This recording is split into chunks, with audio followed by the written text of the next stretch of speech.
Cantaremos por tu libertad. ¿Han apoyado los gobiernos de Irán a Palestina? Los gobiernos contemporáneos de Irán siempre han adoptado una postura hipócrita respecto a Palestina y al Estado de Israel. En 1948, el régimen de Mohammad Reza Pahlavi, último Shah de Irán, no apoyó la creación del Estado de Israel en los territorios palestinos, y en 1949 votó en contra de su admisión en las Naciones Unidas. No obstante, en 1950 inició relaciones diplomáticas con Israel y poco después estableció un consulado en Tel Aviv.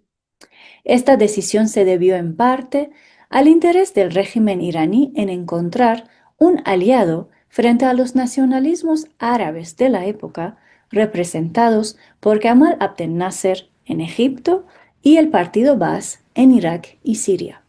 Además de la cooperación militar y de seguridad, el régimen iraní, conocido como aliado de Estados Unidos en Asia Occidental, era también cliente de la industria armamentística israelí. Cuando los países árabes impusieron un embargo petrolero contra Israel, Irán llegó a cubrir hasta el 80% de las necesidades energéticas del Estado israelí, recibiendo a cambio armas y tecnología militar. En 1968, Irán e Israel formaron juntos la empresa Trans-Asiatic Oil, que transportaba petróleo iraní hacia Israel utilizando buques con bandera liberiana. Por otro lado, las fuerzas revolucionarias iraníes que luchaban contra la dictadura de Mohammad Reza Pahlavi mantenían una relación muy cercana con los movimientos de liberación palestinos. Organizaciones como Mujahidines del Pueblo de Irán y Guerrillas Fedaín del Pueblo de Irán, que habían optado por la lucha armada, consideraban a Palestina como una gran universidad, donde recibían formación militar y aprendían diversas formas de resistencia. Tras el levantamiento popular de 1979 y el establecimiento de la República Islámica en Irán, el nuevo régimen no reconoció al Estado de Israel. Lo llamó el pequeño Satán en contraposición al gran Satán, nombre que dio a Estados Unidos. Y desde entonces se refiere a Israel como la Palestina ocupada. No obstante, en la década de 1980, durante la guerra entre Irán e Irak, el régimen iraní, con el visto bueno de Estados Unidos, compró armas israelíes a través de algunas redes kurdas y mediadores en Dubái. Al mismo tiempo, reprimió y arrestó a organizaciones e individuos pertenecientes a fuerzas revolucionarias solidarias con el pueblo palestino. Un ejemplo claro fue el arresto y la ejecución del iraní Mohsen Fazel, miembro de la organización Peikar por la liberación de la clase trabajadora en su país y de la Organización por la Liberación de Palestina en 1980, cuando solicitaba un pasaporte para viajar a Palestina.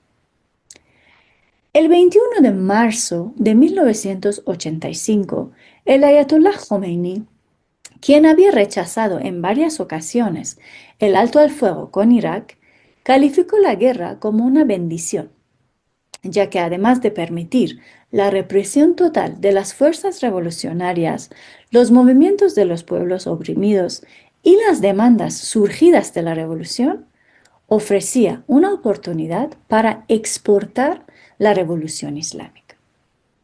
De esta manera, el discurso aparentemente antiimperialista de la República Islámica de Irán, que tenía su origen en la toma de la Embajada de Estados Unidos en Teherán el 4 de noviembre de 1979, adquirió una dimensión estratégica cuyo único objetivo era consolidar el poder del régimen.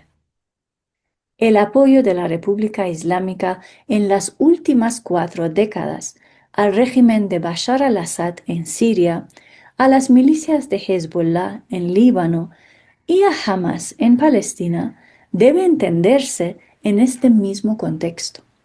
Un apoyo que ha fortalecido a las élites militares y económicas de algunos países de Asia Occidental, pero que ha debilitado a las verdaderas fuerzas revolucionarias populares. A pesar de las amenazas de borrar a Israel del mapa, la República Islámica de Irán solo ha actuado directamente contra el Estado israelí cuando ha percibido sus propios intereses en peligro. Por ejemplo, incluso cuando Ismail Haniyeh, uno de los líderes de Hamas, fue asesinado en territorio iraní, la única reacción del régimen fue una condena formal y amenazas retóricas contra Israel. Por todo esto, la guerra de 12 días, del 13 al 24 de junio de 2025, entre Israel e Irán, no representa un apoyo genuino de la República Islámica al pueblo palestino. Es simplemente otro conflicto entre estados que compiten por la hegemonía política, económica e ideológica en Asia Occidental. La República Islámica de Irán, bajo el pretexto de defender a Palestina, utiliza las luchas del pueblo palestino como instrumento para sus ambiciones geopolíticas.